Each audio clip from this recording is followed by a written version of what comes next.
Bismillahirrahmanirrahim. Assalamualaikum warahmatullahi wabarakatuh. Waalaikumsalam warahmatullahi wabarakatuh. Kembali lagi kita di kajian Ramadan ya. Ini momennya pas sekali. Pada saat ini yang bisa kita datangkan ustadz-ustadz muda. Yang dari ujung ada Ustadz Mauli, sebelahnya ada Ustadz Mahfud. Nah, sebelah kita ada Ustadz Tahrul. Gimana Ustadz kabarnya? Sehat semuanya? Alhamdulillah sehat. Gimana Kak puasa pada saat ini? Aman atau ada kendala-kendala? Oh, aman. Kita selalu jos di dalam puasa kita. Aman ya berarti ya? Aman. Aman, insya Allah menjelang Lebaran ini.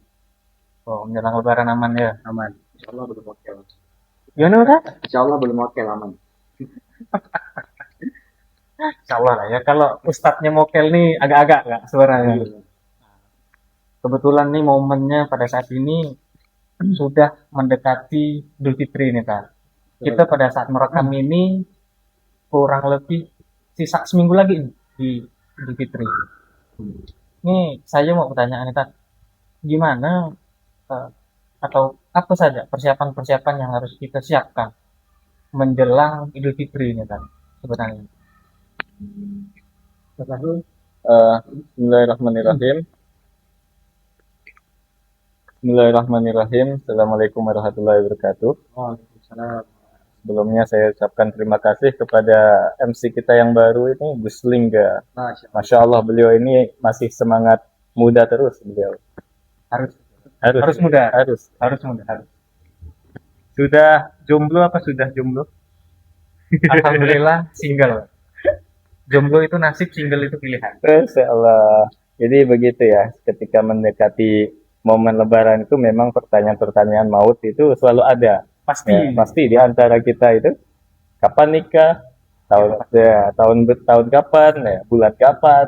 Itu adalah pertanyaan maut yang kadang ketika orang bertanya, mereka senang. Betul Ustaz. Kita yang menjawab agak masuk. Kita yang menjawab agak was-was.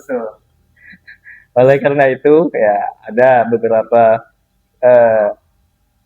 persiapan yang harus kita lakukan, terutama ketika menghadapi atau mendekati di dalam momen Idul Fitri ini.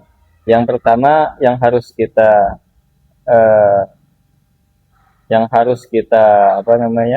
tekankan di sini adalah di dalam ibadah puasa kita tentunya ada sebelum kita beranjak meninggalkan Ramadan ada namanya zakat fitrah, Gus. Ya. Zakat fitrah ya Kak. Zakat fitrah. Nah, zakat fitrah ini maksudnya artinya apa? Zakat itu fitrah, ya. Fitrah itu suci. Nah, makanya Idul Fitri, Id itu artinya kembali, Fitri itu artinya suci. Maka kembali ke suci. Kembali ke suci. Ke suci apa Mbak Suci? Jadi kesucian itu harus dijaga dan harus dikembalikan. Kita itu ibarat gini, Sob. Kita itu ibarat sebuah HP. HP itu kalau dia semakin lama dipakai, semakin lemot. Kenapa bisa demikian? Karena banyak sekali aplikasi-aplikasi yang kita install selama kita memakai HP tersebut. Ya, sebagaimana kehidupan kita. Ada aplikasi kesombongan, ada aplikasi ria, ada aplikasi hasud. Itu semua aplikasi-aplikasi yang dikala Idul Fitri itu harus kita hapus dan kita kembali ke setelan pabrik. Setelan pabrik itulah yang dimaksud di dalam syariat Idul Fitri, kembali ke fitrahnya manusia. Atau setelan pabrik lah kalau dikatakan di dalam mode HP itu. Jadi di dalam kembali ke fitri tadi ada sebuah ibadah yang menjadi kunci, yakni zakat fitrah. Nah, Allah Subhanahu wa taala itu dikatakan dalam sebuah riwayat Allah itu menggantung nilai ibadah seseorang ketika di bulan Ramadan belum diberikan kepada orang tersebut selama dia masih menahan zakatnya atau sebelum dia memberikan zakat tersebut. Jadi Gus, kalau orang itu belum bayar zakat, pahala puasanya, pahala ngajinya, pahala selama dia bulan Ramadan itu belum diberikan atau belum dikasihkan kepada orang tersebut. Maka penting sekali zakat fitrah ini. Ya, zakat fitrah itu ya gampang. Ya bilangannya, jumlahnya itu biasanya menggunakan beras antara 2,7, ini di dalam kitab salaf, 2,7 sampai 3 kilogram beras atau kutil balat. Kutil balat itu makanan pokok suatu negeri. Kalau makanan pokok beras ya beras, nasi ya nasi gitu. Nasi ya beras maksudnya gitu. Kalau gandum, nah ya gandum. Dan yang lain-lain. Kurma ya kurma gitu.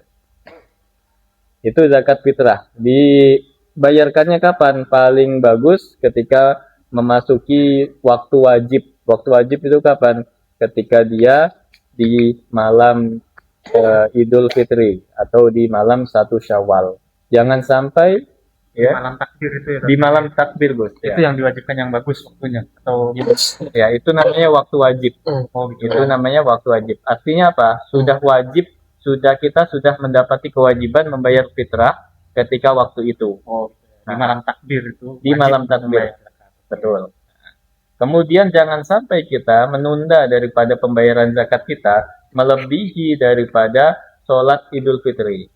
Jadi kalau masih waktu paginya sebelum sholat Idul Fitri itu masih dikatakan waktu fadilah atau waktu utama. Nah, itu waktunya singkat. Nah, setelah sholat Idul Fitri, nah itu namanya masuk ke dalam waktu makruh. Waktu yang dimakruhkan. Nah, kemudian jangan sampai lagi dia melewati waktu maghrib di tanggal 1 Syawal. Maka itu masuk ke dalam waktu haram. Ya. Dan ditakutkan fitrahnya tadi, zakatnya tadi tidak dihitung sebagai zakat lagi, tetapi sebagai sedekah biasa. Nah, itu maka jangan sampai dia lewat daripada tanggal 1 Syawal tadi. Kemudian yang kedua, Gus, selain zakat fitrah, ada yang namanya fidyah. Fidyah ini harus ditunaikan oleh orang yang ketika dalam berpuasa di bulan Ramadan, di bulan ini, itu dia mengalami keadaan-keadaan yang dia mengharuskan untuk berbuka puasa. Maka sebagai penggantinya dia harus bayar fidyah. Di antara keadaan tersebut adalah ketika orang tua yang sudah sangat tua, sangat sepuh, dia tidak kuat lagi, Gus, dia untuk puasanya. Lansia yang memang nggak mampu puasa lagi. Betul, berarti ya, betul. Kak, ya. Jadi lansia dia sudah tua mau puasa lagi, sudah tidak mampu, sudah wassalam mungkin. Ya, kalau dipaksakan kamu harus puasa, harus puasa tidak boleh enggak. Kalau puasa, insya Allah wassalam. Wassalam qaid gitu. Jadi lebih baik tidak puasa. Lebih baik tidak Tapi harus puasa. membayar fidyah. Betul. Berarti kalau orang yang muda sedang sakit, kemudian dengan dokter misalnya, kamu tidak boleh puasa sama sekali nih karena kondisinya sedang sakit nih. Jadi harus minum obat, harus makan vitamin dan lain-lain. Itu membayar fidyah juga atau gimana? Orang sakit itu ada dua keadaan. Satu sakit yang bisa diharapkan sembuhnya, satu sakit yang memang tidak bisa diharapkan kesembuhannya. Kalau masih bisa diharapkan kesembuhannya, dia tidak wajib bayar fidyah tapi harus mengkodok, mengulangi puasanya di luar Ramadan. Tapi kalau penyakitnya udah sangat kronis, divonis oleh dokter, kamu kena anemia stadium 4 misalkan gitu. Atau insomnia, tidak bisa tidur stadium 4. Seminggu dia tidak bisa tidur, Gus. Nah, jadi oleh karena itu sudah divonis dia oleh dokter bahwa dia ini akut ketika dia memaksakan diri berpuasa dia akan qaid tadi, meninggal. Maka dia boleh untuk tidak berpuasa dan mengganti puasa tersebut dengan fidyah.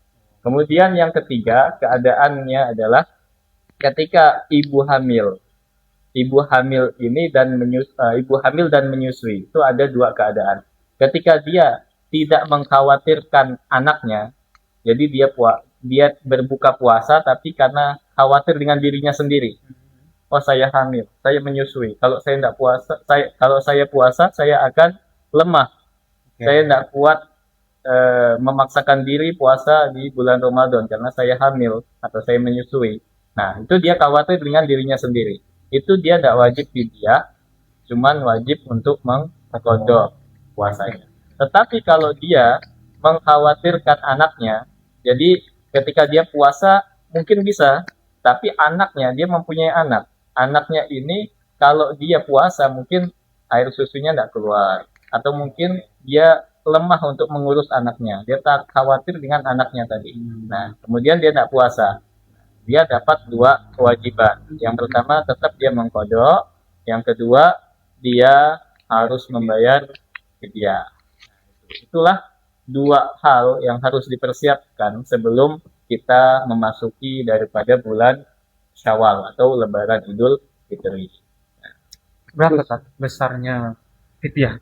Ya, nah. Jadi besarnya fidyah itu dikatakan, ada yang mengatakan 1 mud. 1 mud itu ukuran 0,6 sampai 0,7 kilogram. Jadi tidak nyampe 1 kilogram itu menurut pendapat Imam Syafi'i.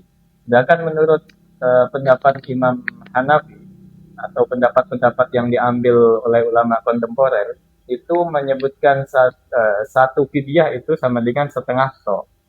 Satu sok itu satu bayaran zakat kita. Kalau kita membayar zakat 2,7 sampai 3 kilogram, maka setengahnya adalah 1,3 sampai 1,5 kilogram per hari per jiwa.